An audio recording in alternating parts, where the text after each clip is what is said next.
Hello दोस्तों, जैसा कि हम लोग पीवाईक्यू के साथ साथ जीडीसी के सिलेबस में प्रोवाइड किए गए अन्य टॉपिक जो हमारे लिए महत्वपूर्ण है, जो क्वेश्चन पेपर के आधार पर हमने सिलेबस तैयार किया हुआ है, उसको श्रृंखला को आगे बढ़ाते हुए जीएस के क्लासेस को यहाँ पर पूरा किया जा रहा है और फ्री में एक नोट्स प्रोवाइड किया जा रहा है जो बहुत महत्वपूर्ण है।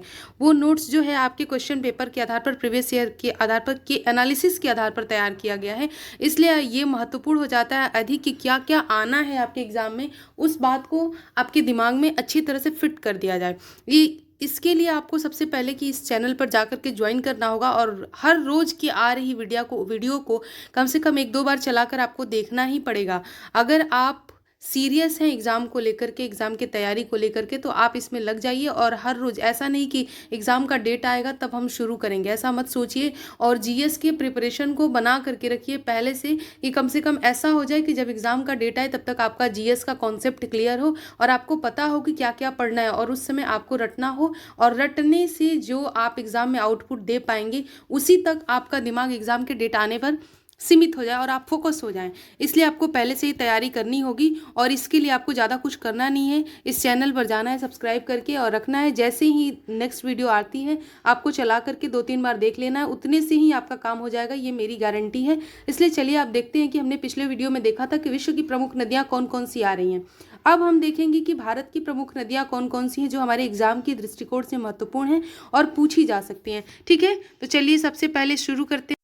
जैसा कि टॉपिक को देखते ही आपको समझ में आ रहा होगा कि भारत की प्रमुख नदियाँ, तो भारत की सारी नदियों के बारे में नहीं, लेकिन प्रमुख नदियाँ जो कि बहुत महत्वपूर्ण है हमारे एग्जाम के दृष्टिकोण से, उनको मैप के साथ, उनके क्या बोले, अक्षांशीय और देशांतरी विस्तार के साथ, शहर कौन कौन से पार कर रही हैं, कौन कौन से डैम बनाए गए हैं, ये आपने इतने सारे एग्जाम दिए होंगे तो आपको अंदाजा होगा कि किस तरह से क्वेश्चन पेपर पूछे जा रहे हैं, क्वेश्चन पेपर आ रहे हैं। आई होप कि आपने जा करके चैनल पर ये देखा भी होगा कि प्रीवियस ईयर क्वेश्चन के जो वीडियोस बने हुए हैं उसमें प्रीवियस ईयर कैसे आ रहा है, क्योंकि मैंने बहुत ही अलग ढंग से एक्सप्लेन कर करके उसको बताया है कि देखिए आपको यहाँ से पढ़ना है, प्रीवियस ईयर में ये क्वेश्चन कितनी बार रिपीट हो रहा है, कैसे आ रहा है, हम आपको कहाँ से क्या पढ़ा रहे हैं। ठीक है, तो इसको आपको ध्यान में रखना होगा। और आज हम लोग पढ़ेंगे भारत की नदियाँ, भारत की नदियाँ पढ़ेंगे और इसको मैप के साथ पढ़ेंगे। जैसा कि पिछले वीडियो को भी हम लोगों ने मैप के साथ पढ़ा था, आज भी हम लोग मैप के साथ पढ़ेंगे और देखेंगे कि शुरू में हम लोग कहाँ कहाँ फोकस कर रहे हैं भारत की नदियों को लेकर के। ठीक है, तो पहला है इंडस नदी या सिंधु नदी। ये जो है आपको दिखा रही हूँ मैं, ये जो है सिंधु नदी है। ये सिंधु नदी का ही उद्गम स्थल को लेकर के, जहाँ से शुरू होती है, कितने भागों में बढ़ती है और कितनी सारी नदियाँ इसकी सहायक नदियाँ बनती हैं, उसका मैं एक बेसिन तैयार करके आपके सामने दिखाया जा रहा है मैप के थ्रू, जिसमें एक है इंडस रिवर जो आपको आप देख रहे होंगे अपने चैनल पे सामने। नेक्स्ट है झेलम, उसके बाद है चिनाब, उसके बाद है रावी, उसके बाद है सतलज। तो आपको पता होगा कि इंडस रिवर जो सिंधु नदी है उसकी सहायक नदी है झेलम, चिनाब, रावी और सतलज। आपको जो है कभी कभी एग्जाम में पूछा जा सकता है कि क्रम से लगाइए कि क्या है, पश्चिम से पूर्व के क्रम में लगाइए, तो आप लगाएंगे सिंधु, झेलम, चिनाब, रावी, सतलज। ठीक है, नेक्स्ट हमारा वो है बेसिन है ब्रह्मपुत्रा नदी। देखिए ब्रह्मपुत्रा का उद्गम कैसे होता है, कैसे होकर के भारत में प्रवेश करती है और बांग्लादेश को निकल जाती है। नेक्स्ट हमारी नदी है गंगा नदी। गंगा नदी का भी बेसिन आप देख ही रहे होंगे। फिर है यमुना नदी, महत्वपूर्ण नदी है, जितनी महत्वपूर्ण नदियाँ हैं इस मैप पर दिखाई गई हैं। नेक्स्ट हमारा है नर्मदा नदी। नेक्स्ट है, इसके बाद है ताप्ती, इसके बाद है गोदावरी, इसके बाद है महानदी। ये सारा जो है आप मैप पर देख रहे होंगे। इसके बाद है कृष्णा नदी, इसके बाद है कावेरी नदी। तो ये सारी महत्वपूर्ण नदियां हैं जो गल्फ ऑफ बंगाल और अरेबिकन सी में जा कर के गिरती है। ठीक है, तो चलिए हम लोग देखते हैं हमारा क्या है पहला नदी का नाम और कौन सी महत्वपूर्ण नदी है। सबसे पहले नदी है, पहली नदी है गंगा नदी। उसका उद्गम है ग्लेशियर, गंगोत्री का ग्लेशियर। महत्वपूर्ण, गंगा नदी का उद्गम स्थल है गंगोत्री का ग्लेशियर, गंगोत्री का ग्लेशियर जो उत्तराखंड में 30 डिग्री नॉर्दर्न और 79 डिग्री ईस्टर्न पर स्थित है, बहुत महत्वपूर्ण है ये। गंगोत्री ग्लेशियर से निकलती है अपनी गंगा, और इसका मुख जो है जहाँ जा कर के ये बंगाल की खाड़ी में मिलती है, तो ये बंगाल की खाड़ी है, इसका मुख बनता है 22 डिग्री नॉर्दर्न और 89 डिग्री ईस्टर्न में। ठीक है, नेक्स्ट हमारा बिंदु है इस पर इससे संबंधित कि इसकी लंबाई जो है 2525 किलोमीटर है। याद रखिए, एकदम आसान है, 2525 किलोमीटर लंबाई है।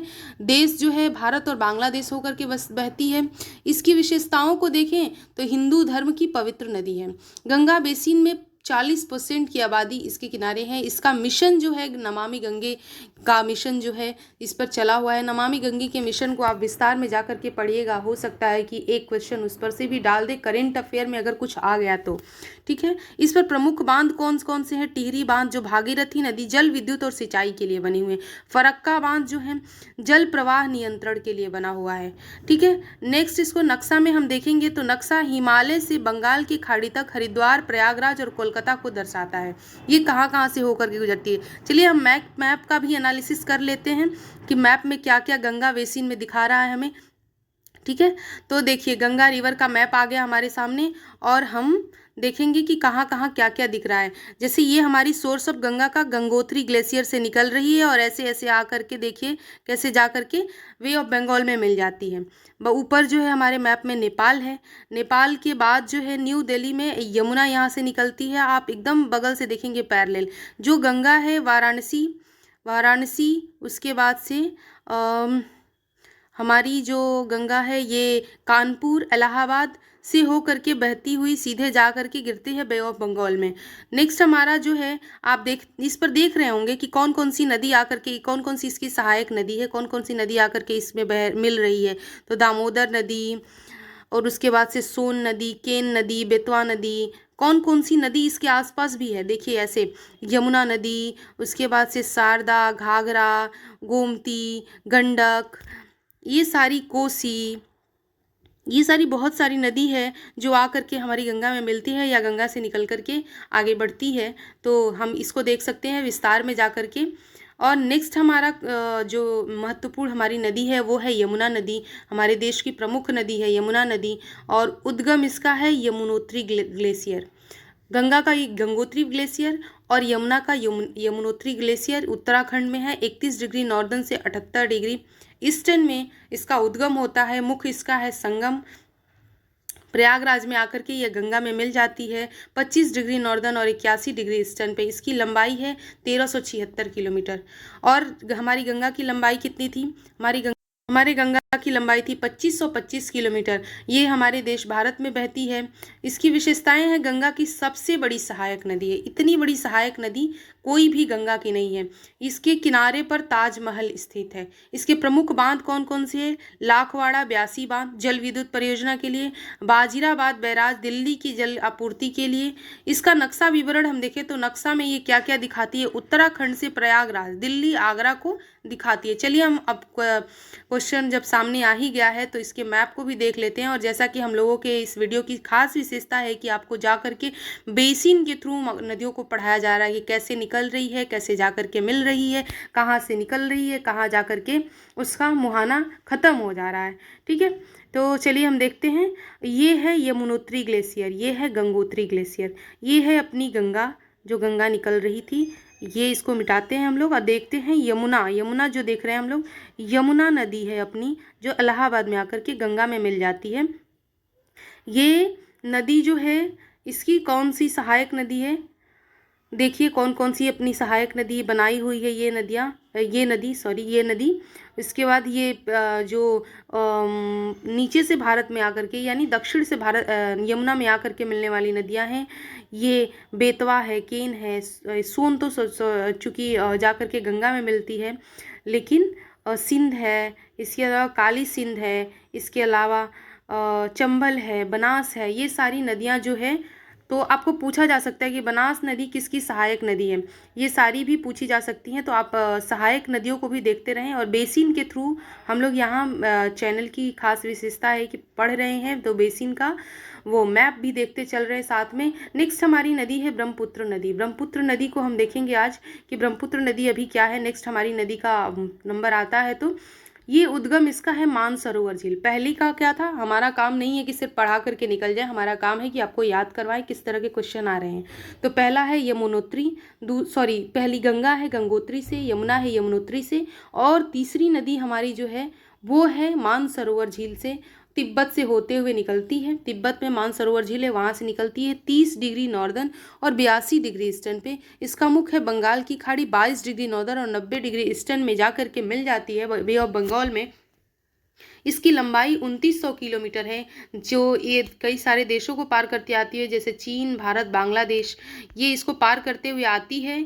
और इसकी सबसे बड़ी विशेषता है माजुली द्वीप, यूनेस्को के हेरिटेज साइट में जो है इसको भी रखा गया है स्थान में, और विश्व का सबसे बड़ा द्वीप है। इसके अलावा बाढ़ और जल विद्युत परियोजनाएं भी इस पर कई सारी हैं।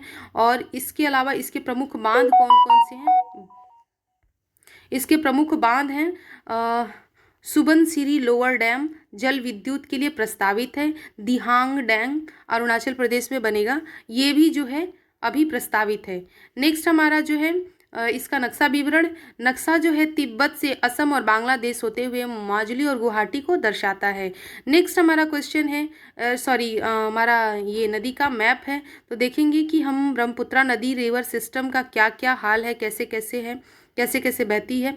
ठीक है, स्क्रीन पर हमारे सामने आ चुका है कि हमारी नदी कहाँ से निकल रही है, ब्रह्मपुत्रा नदी। तो ये है हमारा तिब्बत के पठार, और इधर ही है मानसरोवर है गोदावरी नदी। उसका उद्गम स्थल है त्र्यंबकेश्वर महाराष्ट्र में।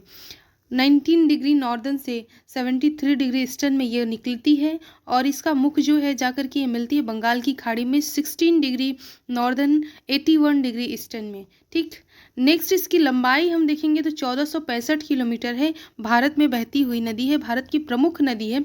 और इसके लिए सबसे महत्वपूर्ण एग्जाम में पूछे जाने वाले क्वेश्चन में से एक है कि इसे दक्षिण का गंगा कहा जाता है। क्वेश्चन में आता है 4 नदियों का ऑप्शन दे देगा और पूछेगा कि दक्षिण की गंगा किसे कहा जाता है। तो याद रखिएगा कि गोदावरी नदी को कहा जाता है। नासिक का कुंभ मेला इसी नदी के किनारे लगता है। जैसे कि प्रयाग में गंगा और यमुना के संगम पर कुंभ मेला लगता है, वैसे ही नासिक का कुंभ मेला गोदावरी नदी के तट पर लगता है, गोदावरी नदी के किनारे पर लगता है। तो आप कुंभ के बारे में और डिटेल में जाइएगा और डिटेल में पढ़ के कमेंट बॉक्स में ज़रूर बताइएगा, क्योंकि मेरा मानना है कि अगर एक बार कुछ याद करते हैं आप तो लिख लेना चाहिए आपको। लिखते हैं तो जितनी बार आप लिखेंगे उतनी बार आपका रिवीजन होगा, और रिवीजन होगा तो आप जो है इंस्टेंट उसके बारे में सोच करके ऑप्शन आपका जो है दिमाग रिप्लाई कर पाएगा, और वो आपके लिए एग्ज़ाम में फ्रूटफुल हो जाएगा। तो इस बात को आप ध्यान में रखिएगा, और आप जा कर के कमेंट बॉक्स में जितना कुछ इस नदियों के बारे में जानते हैं, इन नदियों के बारे में जितना कुछ आपने पढ़ा है उसको डिटेल में लिखिए। डिटेल में लिख देंगे, आपको कॉपी पेन निकालने की भी ज़रूरत नहीं है। चुपचाप सो करके लेट करके वीडियो देख रहे हैं और जितना जान रहे हैं कॉमेंट बॉक्स में आप बता रहे हैं, उससे क्या होगा कि आपके दिमाग में खुद रिविज़न हो जाएगा और आपको एग्ज़ाम की दृष्टि से तैयारी ऐसे ही होती रहेगी। इसके लिए हम देखेंगे कि इसका नदी का जो है प्रमुख बांध जो है जयकवाड़ी बांध सिंचाई और जल आपूर्ति के लिए है। पोलावरम बांध अभी निर्माणाधीन है, बहुउद्देशीय परियोजना के तहत है। नक्शा में इसको देखेंगे महाराष्ट्र, आंध्र प्रदेश, नासिक और राजमुंदरी को दर्शाता है इसका नक्शा। इसलिए हम लोग बेसिन को देखते हैं कि गोदावरी बेसिन कैसे है। हाँ, आप मुझे कमेंट बॉक्स में ज़रूर बताइएगा कि गोदावरी की कौन कौन सी सहायक नदियाँ। तो गोदावरी नदी जो है देख रहे होंगे कि आप कैसे कैसे बह रही है, प्रभानी, नंदेद, करीमनगर होते हुए कैसे जा करके बे ऑफ बंगाल में हमारी नदी मसूलीपट्टनम में जा करके मिल जा रही है और अपना मुहाना बना ले रही है। नेक्स्ट हमारा जो है हमारी नदी है नर्मदा नदी, बहुत महत्वपूर्ण नदी है, भ्रंश घाटी से होकर के बहती है। 4 ऑप्शन आ जाएगा और पूछेगा कि निम्नलिखित में से कौन नदी जो होती है भ्रंश घाटी से होकर के बहती है। तो याद रखिएगा ताप्ती और नर्मदा दोनों नदियां भ्रंश घाटी से होकर के बहती है। सबसे बड़ी चीज़ अगर ऑप्शन में आया नर्मदा या ताप्ती तो आपको मारना है। नेक्स्ट आप डिटेल में जा करके लिखिए कमेंट बॉक्स में कि नर्मदा के बारे में और आप क्या जानते हैं। आप जितनी बार लिखेंगे उतनी बार याद करेंगे, उतनी बार याद करेंगे, आपके लिए फायदेमंद रहेगा। चलिए हम नेक्स्ट इसका ऑप्शन वो देखते हैं, पॉइंट देखते हैं। अमरकंटक मध्य प्रदेश से निकलती है ये नदी। अमरकंटक से निकलने वाली अन्य नदियों के बारे में भी आप जाकर के कमेंट बॉक्स में लिखिए कि अमरकंटक से और कौन कौन सी नदी निकलती है अमरकंटक की पहाड़ियों से, नर्मदा के अलावे। नर्मदा को देखते हैं 22 डिग्री नॉर्दर्न और 81 डिग्री ईस्टर्न से शुरू होती है। इसका मुख जो है अरब सागर में मिलती है ये जाकर के। तो ऑप्शन ये भी दे सकता है कि अरब सागर में मिलने वाली निम्नलिखित में से कौन सी नदी है। तो आप देखेंगे कि जितनी पश्चिम की मुखी नदी हैं वो जाकर के अरब सागर में मिलती हैं, लगभग 21 डिग्री नॉर्दर्न 72 डिग्री ईस्टर्न में। इसकी लंबाई 1312 किलोमीटर है। देश जो है भारत में बहती है। इसकी विशेषताएं जो है ये पवित्र नदी के नाम से भी जानी जाती है, बहुत पवित्र नदी। और नर्मदा की जो यात्रा है भारतीय संस्कृति का एक अभिन्न अंग भी रहा है। तो आप इसको भी जानते होंगे कि नर्मदा नदी का जो है परिक्रमण किया जाता है, भारतीय संस्कृति में एक महत्वपूर्ण हिस्सा रहा है। ये पश्चिम की ओर बहती है, ऑब्वियसली अरब सागर में जाकर के मिलेगी तो पश्चिम की ओर से ही बहेगी। इस पर डैम देखिए तो सरदार सरोवर डैम जल विद्युत और सिंचाई के लिए, इंदिरा सागर डैम बहुउद्देशीय परियोजना के लिए है। मध्य प्रदेश इसका जो नक्शा है मध्य प्रदेश में गुजरात तक सरदार सरोवर और जबलपुर को दर्शाता है। जब आप जबलपुर जाएंगे नर्मदा नदी का एक अद्भुत रूप देखेंगे। और भेड़ा घाट जो है नर्मदा नदी के तट पर भेड़ा जलप्रपात जो है नर्मदा नदी पर ही बना हुआ जलप्रपात है। और ये किस बात के लिए बहुत महत्वपूर्ण है, इसको आप जाकर के कमेंट बॉक्स में बताइए और लिखिए। चलिए हम देखते हैं कि इसका हमारी नर्मदा नदी का बेसिन कैसे कैसे जा रहा है। तो देखिए अमरकंटक के महाकाल अमरकंटक के पहाड़ियों से होकर के निकलती अपनी नर्मदा मध्य प्रदेश और गुजरात होते हुए सीधे जाकर के अरब सागर में गिरती है। ये गुजरात में जाती है। सरदार सरोवर डैम जो है इसी के जो स्टैच्यू बना हुआ है सरदार पटेल का, वहाँ से सरदार सरोवर डैम है और वहाँ से होते हुए आगे निकल जाती है, अरब सागर में जाकर के मिल जाती है। नेक्स्ट हमारी नदी है कृष्णा नदी। कृष्णा नदी जो है उद्गम इसका महाबलेश्वर महाराष्ट्र में है। 17 डिग्री नॉर्दर्न और 73 डिग्री ईस्टर्न में बंगाल की खाड़ी में इसका मुहाना बनता है। 15 डिग्री नॉर्दर्न और 81 डिग्री ईस्टर्न में। लंबाई इसकी जो है 1400 किलोमीटर है। विशेषताएं इसकी देखें तो दक्षिण भारत में कृषि के लिए ये बहुत महत्वपूर्ण योगदान देती है। कृषि जो है ये कृषि के क्षेत्र में इस नदी का बहुत बड़ा योगदान है दक्षिण भारत के लिए। इसका जो नेक्स्ट पॉइंट देखें तो इसमें प्रमुख बांध कौन कौन से हैं, तो नागार्जुन सागर बांध सिंचाई और जल विद्युत परियोजना के लिए है। बहुशैलम बांध बहुउद्देशीय योजना है। नक्शे में ये महाराष्ट्र आंध्र प्रदेश और विजयवाड़ा श्रीशैलम को होते हुए निकल जाती है, आगे बे ऑफ बंगाल में जाकर के गिरती है। इसका बेसिन देखें तो कैसे कैसे चल रही है अपनी नदी। देखिए इस बेसिन में आप देख सकते हैं कि अपनी नदी कैसे कैसे बहती हुई आगे जाकर के बे ऑफ बंगाल में मिल जा रही है। नेक्स्ट हमारी नदी है कावेरी नदी। कावेरी नदी ताल कावेरी उद्गम से इसका उद्गम स्थल है ताल कावेरी कर्नाटक में, लगभग 12 डिग्री नॉर्दर्न और 75 डिग्री ईस्टर्न में। मुख जो है बंगाल की खाड़ी है, 11 डिग्री नॉर्दर्न और 79 डिग्री ईस्टर्न में। लंबाई इसकी 805 किलोमीटर है। और इसकी विशेषताओं में देखें तो क्या क्या विशेषता है। कावेरी जल विवाद, कावेरी जल विवाद में IAS मेंस में भी एक क्वेश्चन आया हुआ था और आए दिन ये करंट अफेयर में बना रहता है। तो कावेरी जल विवाद के बारे में आपको जितना कुछ पता हो जाकर के कमेंट बॉक्स में लिखिए। मैं तो बार बार कह रही हूँ कि कमेंट बॉक्स में जाकर के लिखिए जितना कुछ आपको पता है, क्योंकि एक बार आप लिखेंगे तो आप कहीं ना कहीं अपने अनकॉन्शियस में उसको रिवीजन के मोड में ला रहे होंगे। और रिवीजन के मोड में आने के बाद ये जो है एग्ज़ाम में आपको मेंटली प्रिपेयर करके रखेगा कि आपको क्या क्या क्वेश्चन कैसे कैसे टैकल करना है, आपने क्या क्या किया होगा, कैसे कैसे पढ़ा होगा, वो सब अनकॉन्शियस में सेट रहेगा। और आप जान लीजिए कि तुक्का सही होने का मतलब यही होता है। ये कभी कभी एग्ज़ाम में हमारे दिमाग से स्लिप कर रहा होता है और हम थोड़ा बहुत अंदाजे से लगा के आते हैं, तो वो यहीं पे सही इसी तरह से सही होता है, क्योंकि बार बार उसको पढ़ा होता है, बार बार लिखा होता है, तो वो हमारे अनकॉन्शियस में सेट हो जाता है। नेक्स्ट हमारा देखेंगे पॉइंट क्या है, तो कृष्णराज सागर बांध है सिंचाई के लिए, मेट्टूर बांध है जल विद्युत और सिंचाई के लिए। नक्शा कर्नाटक से तमिलनाडु तक मैसूर और तंजावुर को दर्शाता है। नेक्स्ट हम बेसिन देखेंगे अपनी कावेरी नदी का, तो कैसे कैसे निकल रही है कावेरी बेसिन। कावेरी नदी जो है देखिए कैसे निकलते हुए कर्नाटक होते हुए बे ऑफ बंगाल में जाकर के मिल जा रही है। कोली डैम इस पे ही बना हुआ है। नेक्स्ट हमारी नदी है नेक्स्ट हमारी नदी है, सॉरी, इसमें देखेंगे कि इसमें और सारे बेसिन में क्या क्या महत्वपूर्ण है, इसकी सहायक नदियाँ किस तरह से अपना बेसिन बना रही है। कृष्णा सागर डैम आपको दिख रहा है, ये जो है। फिर आपको मेट्टूर डैम दिख रहा है, आपको दिख रहा है इसका पूरा कहीं से कहीं ना कहीं आपको पूरा इसका जो है बेसिन ही दिखाई पड़ रहा है। आप इसको डिटेल में जा कर के देख सकते हैं। थोड़ी देर वीडियो को पॉज करके आप पहचानने की कोशिश कीजिए और क्या क्या आप देख पाए इसको कमेंट बॉक्स में बताइए, ताकि आपका भी रिवीजन होता रहे। नेक्स्ट हमारी नदी है सिंधु नदी। सिंधु नदी मानसरोवर झील से निकलती है, तिब्बत में 31 डिग्री नॉर्दर्न तिब्बत के पठारों से निकलती है। मानसरोवर झील में जो तिब्बत है, जो ब्रह्मपुत्रा का उद्गम स्थल है, वहीं से अपनी सिंध नदी है। सोचिए, एक ब्रह्मपुत्रा जो है पूर्व से होकर के निकल जाती है और एक जो है सिंध नदी वो पश्चिम से होकर के निकल जाती है, लेकिन उद्गम स्थल दोनों का तिब्बत का पठार मानसरोवर झील है। 31 डिग्री नॉर्दर्न 81 डिग्री ईस्टर्न में। इसका मुख जो है अरब सागर में है और ये 24 डिग्री नॉर्दर्न और 67 डिग्री ईस्टर्न में जा करके ये अपना मुख जो है अरब सागर में मिल जाती है। इसकी लंबाई देखें तो 3180 किलोमीटर है। चीन, भारत और पाकिस्तान को होते हुए बहती है। इसकी विशेषताएं हैं सिंधु घाटी सभ्यता, पाक जल संधि, प्रमुख बांध जो हैं इसके तारबेला बांध, जल विद्युत, भाखड़ा नांगल बांध बहुउद्देशीय परियोजना है। तो देखा जाए तो ये नक्शा तिब्बत से पाकिस्तान तक, जम्मू कश्मीर और पंजाब को दिखाता है।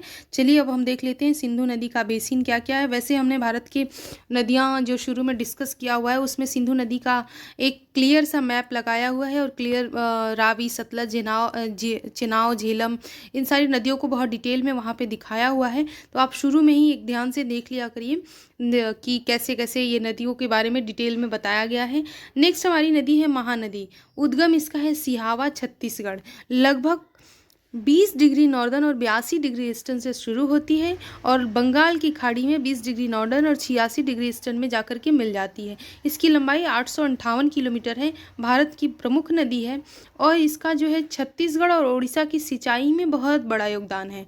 ठीक, इसमें जो बना हुआ बांध है, प्रमुख बांध हीराकुंड बांध, अक्सर एग्जाम में पूछा जाता है, बहुत बहुत इंपॉर्टेंट है। विश्व का सबसे लंबा मिट्टी का बांध है। ठीक है, विश्व का सबसे लंबा मिट्टी का बांध हीराकुंड बांध है। ठीक है, अब मुझे आप कमेंट में बताएंगे कि दामोदर नदी पर बनने वाला जो डैम है वो उसके बारे में आप डिटेल में लिखिएगा। सिर्फ यही नहीं बताना है कि आप कौन सी नदी पे बना है, आप उसके बारे में जाकर डिटेल में लिखिएगा। उसकी बहुत इंटरेस्टिंग कहानी है, आप जाकर के पढ़िएगा और डिटेल में बताइएगा कि दामोदर नदी पर बनने वाला कौन सा डैम है, उसकी क्या क्या कहानियाँ हैं, उसके बारे में क्या आप जानते हैं। नेक्स्ट उसका नक्शा देखेंगे तो नक्शा जो है उड़ीसा, छत्तीसगढ़ और संबलपुर को दर्शाता है। ये हमारी महानदी का मैप है, महानदी का बेसिन है, कैसे कैसे बह रही है आप देख रहे होंगे आप। नेक्स्ट हमारी नदी है ताप्ती नदी। ताप्ती नदी का उद्गम स्थल है बैतूल, मध्य प्रदेश, 21 डिग्री नॉर्दर्न और 73 डिग्री ईस्टर्न में। मैं आपको इसलिए नहीं बता रही कि हर बार नॉर्दर्न और ईस्टर्न पूछ लेगा, अक्षांश और देशांतरी विस्तार बहुत टफ करेगा पेपर तो पूछ सकता है, लेकिन एक तरह से आपके सामने माइंड मैप बन जाए कि हाँ ये नदी यहाँ से ये इस तरह से चल रही है। अगर आपने एटलस नहीं भी खोला होगा तो आपके दिमाग में ये बनेगा कि हाँ कैसे कैसे ये किस तरह से अक्षांशीय और देशांतरी विस्तार से होती हुई नदी बह रही है, और आपको एटलस पे भी देखने में आसानी होगी। इसका मुख जो है अरब सागर में जाकर के बनता है। 724 किलोमीटर लंबी नदी भारत की एक महत्वपूर्ण नदी है और इसकी विशेषताओं को देखें तो ये पश्चिम की ओर बहती है। नेक्स्ट हमारी पिछली नदी थी नर्मदा। ये जो है ताप्ती, ये भी पश्चिम की ओर बहती है। सूरत शहर के जल का स्रोत है। आप मुझे बताइएगा कि कानपुर में जल के स्रोत कौन सी नदी है, क्योंकि कानपुर में नदी अक्सर चर्चे में रहती है और अक्सर खबरों में, करंट अफेयर में इसकी प्रॉब्लम को दिखाया जाता है। तो कानपुर से होकर के बहने वाली कौन सी नदी है, वैसे हमने वीडियो में बताया ही है, डिटेल में आप जा कर के लिखिएगा। और उद्योगों के बारे में, कौन कौन से उद्योगों के स्थल जो हैं वो कौन कौन सी नदी के मतलब किनारे पर हैं। जैसे भारत का मैनचेस्टर किसे कहा जाता है, उत्तर प्रदेश का मैनचेस्टर किसे कहा जाता है, बिहार का मैनचेस्टर किसे कहा जाता है, और ये मैनचेस्टर क्या है और मैनचेस्टर कौन सी नदी के तट पर बसा हुआ है। मैनचेस्टर जो बिहार का है वो किस नदी के तट पर है, उत्तर प्रदेश का किस नदी के तट पे है, और भारत का मैनचेस्टर किस नदी के तट पे है। तो इतना सारा आंसर जाकर के आप डिटेल में क्वेश्चन के लिए भी हमारे कमेंट बॉक्स में लिखिए, और आप फिर मुझे लगता है कि ये आपके लिए बहुत फ्रूटफुल रहेगा। इस नदी का जो सबसे बड़ी नदी की सबसे बड़ी विशेषता है कि सूरत शहर के लिए जल का स्रोत है। आप समझ गए होंगे कि तब उद्योगों के लिए कितनी इम्पोर्टेंट है, क्योंकि हमारे कपड़ा उद्योग में जो है जल का बहुत मतलब बहुत जल की बहुत ज़रूरत होती है। और ये सारी जो जल की आपूर्ति है ये अपनी यही ताप्ती नदी करती है। इस पर जो बना हुआ डैम है महत्वपूर्ण, वो उकाई बांध है। सिंचाई और जल विद्युत को लेकर के ये अपना काम पूरा करता है। इसका नक्शा जो है मध्य प्रदेश से गुजरात तक सूरत को दर्शाता है। नेक्स्ट हम इसका बेसिन देखेंगे कि कहाँ से है। तो चलिए हम देखते हैं इंडिया के मैप पर कैसे कैसे ताप्ती नदी बह रही है। ताप्ती नदी का बेसिन आपको दिख रहा होगा कि कैसे निकला हुआ, मध्य प्रदेश, गुजरात और महाराष्ट्र। अपनी ताप्ती का बेसिन, ताप्ती रिवर बेसिन आप डिटेल में देख रहे होंगे। एक और जाकर ये एक आध में मैं आशा करती हूँ कि आप अपने सामने एटलस भी खोले होंगे, और जो आप अगर नहीं भी खोल पाए होंगे तो गूगल के पैरेलल चल रहे होंगे, गूगल पे जा कर के बेसिन सर्च कर करके आप देख भी रहे होंगे कि वर्ल्ड मैप में, भारत के मैप में इसकी स्थिति क्या है। क्योंकि देखिए, एग्ज़ाम क्लियर करना एक बात है, मैं जानती हूँ कि एग्ज़ाम क्लियर करना बहुत महत्वपूर्ण है, लेकिन एग्ज़ाम ऐसे ही क्लियर नहीं होगा, कॉन्सेप्ट क्लियर नहीं रहेगा तो आप एग्ज़ाम में कहीं ना कहीं आपके गलत होने की संभावनाएं जो होंगी ज़्यादा होंगी, बढ़ जाएंगी। इसलिए एग्ज़ाम की दृष्टि से जो है महत्वपूर्ण बिंदु हैं इसकी नदियों के बारे में। भारत की भौगोलिक महत्व है, नदियों की सभ्यता जो है ये भौगोलिक महत्व में आती हैं। कृषि जल विद्युत का आधार बनी हुई हैं। बांधों का महत्व जल विद्युत, सिंचाई, बाढ़ नियंत्रण में योगदान देते हैं। पर्यावरणीय चुनौतियाँ, प्रदूषण, जलवायु परिवर्तन और बांधों में पर्यावरणीय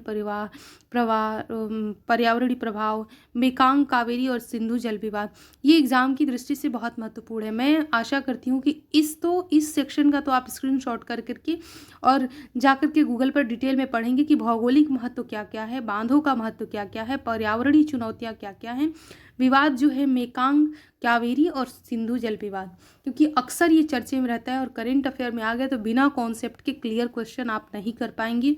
और नेक्स्ट है हमारा संरक्षण नदियों को लेकर के क्या क्या प्रयास किए जा रहे हैं। तो नमामि गंगे, नर्मदा बचाओ और वैश्विक नदी संरक्षण के प्रयास क्या क्या हैं। अगर करंट अफेयर में आ गया तो नो डाउट कि इस पर से क्वेश्चन उठाएगा और आपसे पूछेगा और फिर आपको आंसर देना पड़ेगा। हो सकता है कि अगर आप डिटेल में नहीं पढ़ के जाएंगे थोड़ा बहुत तो ज्योग्राफी के क्वेश्चन इतना ऊपर ऊपर नहीं आ रहे हैं कि आप छोड़ देंगे या तुक्का पर मार देंगे तो सही हो जाएंगे।